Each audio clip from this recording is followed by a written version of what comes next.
जे 2 दिवसात छोटे मोठे जे घटना झाले त्यांना मोठ्या करण्याचा प्रयत्न काही लोकांनी केलेला आहे, पण भिवंडी शहरामध्ये दोन्ही बाजू मुस्लिम असो हिंदू असो वेगळे धार्मिक धर्माचे लोक असतील त्यांनी एकदम चांगली पद्धतीने सर्वांना एकत्र घेऊन ही सिच्युएशन हँडल केलेली आहे। त्याच्यामध्ये पोलिसचा पण एकदम चांगला सहयोग आहे।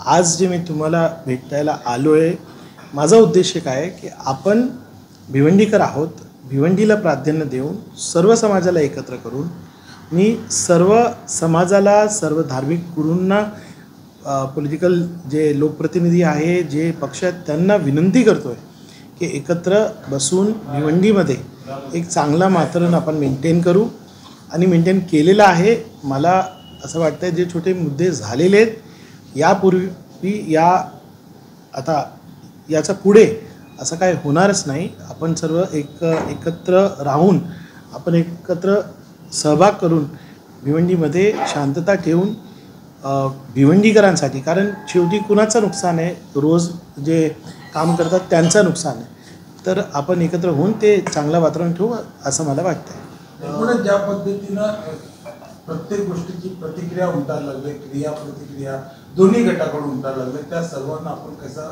शांततेचा आव्हान करा। मग मी कुणाच्या प्रतिक्रियावर काय प्रतिक्रिया देत नाही आहे। मी त्यांना पण नम्रपणे विनंती करणार आहे की आपण एकत्र राहून भिवंडीकर म्हणून भिवंडीसाठी शांतता ठेवू ही माझी विनंती। माझी पत्रिका हे आहे की आपण सोबत काम करू आणि भिवंडीमध्ये चांगलं वातावरण ठेवू। पोलीस कुठे ना कुठे कमी पडले, पूर्ण वातावरण जो आहे तो नियंत्रणात आणण्यासाठी, त्यामुळे डिसिप्लिनचे बदले देखील तडकाफडकीमध्ये करण्यात आले। बघा ते भाग शासनाचा आहे, मला तर वाटत नाही एक चांगल्या पद्धतीने सगळं चाललं होतं, पण ते पण आता इग्नोर करून आपण पुढे चलू। जे DCP साहेब आले त्यांच्याशी पण बोलणं झालं आहे, CP साहेबांशी पण बोलणं झालं आहे, सन्माननीय देवेंद्र फडणवीस साहेबांशी पण माझं बोलणं झालं आहे। सर्वांचा सहयोग आहे, सर्वांचा एकच उद्देश आहे की भिवंडीमध्ये शांतता राहावी, जे नॉर्मल लाईफ आहे तेच चालावं। आणि आज तेवढं वातावरण पण तसं नाही आहे। मला वाटतं सर्वांचे सहयोग एकत्र घेऊन आपण एक चांगलं वातावरण करून पुढे नॉर्मल लाईफकडे जाऊ। भिवंडीकरांना नागरिकांना सर्वांना विनंती आहे की जी अफवा पसरली जात आहे त्याला तुम्ही बळी पडू नका।